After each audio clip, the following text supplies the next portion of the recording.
Most entrepreneurs believe that consistent success requires being at war against yourself, forcing every step, pushing through pain, never fully at peace. But I can guarantee that the most consistent elite performers in business are never going through that pain and suffering. They've mastered a simpler and better way. A way I learned years ago from some of my mentors, and I've now trained more than 300 entrepreneurs in.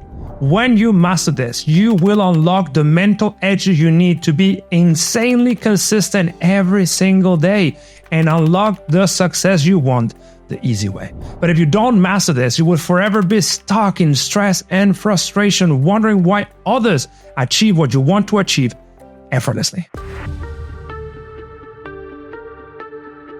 Welcome back. My name is Castillo, founder of Selfmastered, Peak Performance Institute for Founders. And the first step towards unlocking this insane consistency requires understanding something most people never fully internalize in their life. And it is the fact that you are not your thoughts and your emotions. Your thought and your emotions are automatic results of your mental programming. They're just things that pop up in your mind and they are outside of your control. You're like clouds passing through the sky of your mind, but you are not those clouds. You are the sky that is aware that those clouds exist. If I now tell you, for instance, think about a car, you are going to be thinking about the latest car that you saw on the street, or the car that you bought last week, but you have no choice about what specific car pops into your mind. Just one pops.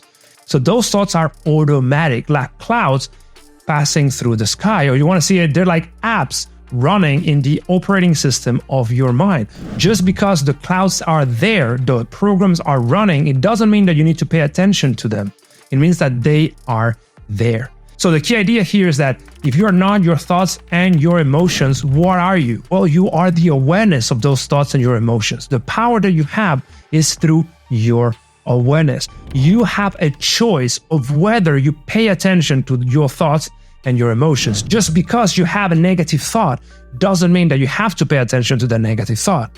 If you have a positive thought, doesn't mean that everything is rosy and perfect. No, it means that you have negative thoughts and you have positive thoughts, and you have to perform irrespectively of what thoughts are in your mind. In Eastern spirituality, this is called witness consciousness, and in Western psychology, it is called metacognition.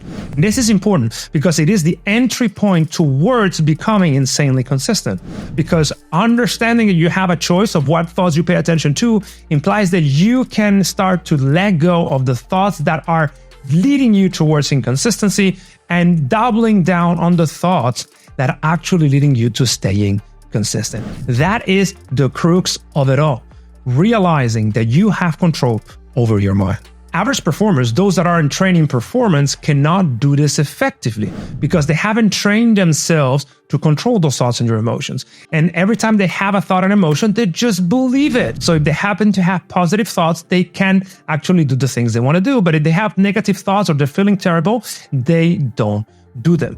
That is a terrible way of living because you're constantly reacting to the automatic patterns that are happening in your mind. Elite performers, on the other side, they understand that they have a choice, that the awareness that they are can actually shape the content of their mind. Because every time they have a negative thought, they don't pay attention to it. And everything they have a positive thought, they actually double down on it. So over time, they can configure a mind that is working for them, not against them. Now, knowing this is just the first step, but it's not enough to become insanely consistent. You need something else. But before I share what that something else is, remember to like, subscribe, and send this video to someone who absolutely needs to become more consistent. So the second step is to master one of the most important skills there is for success, and this is called self-regulation in psychological terms. In essence, is understanding that you have the ability to regulate your behavior by changing the meaning of the thoughts and the emotions that actually create them. So in the previous step, we said that we have a choice over what thoughts and emotions we pay attention to. But in this second step, what we do is we change the meaning of the thought and the emotion associated to it in order to get the behavior we want. This is ninja stuff. So here's how it works. At a neurological level, some of the areas of the brain that create some thoughts, some positive thoughts, can also create negative thoughts. So for instance, if we are feeling fear, which is a negative emotion, that is created by the same neural region that creates excitement. So by consciously reframing what we think about that emotion, we can turn fear into excitement, because at the neurological level, it is basically the same thing. And this is what Navy SEALs call mental transmutation. They are able to consistently choose their base behavior irrespectively of how they feel about it. They can be underfed, under fire, in enemy territory, without having slept for days, and they can still cognitively regulate their thoughts and their emotions to stay effective on the ground. They do not rely on feeling well, being well fed and well slept in order to do their job. They do their job irrespective of how they feel at that very moment. And that is a great example of self-regulation, is choosing what is the behavior you need to do based on the thoughts and emotions that you have shaped in your mind. Such is the power of self-regulation. I recently ran a marathon in which I was in deep pain for about the whole marathon, for 40 kilometers.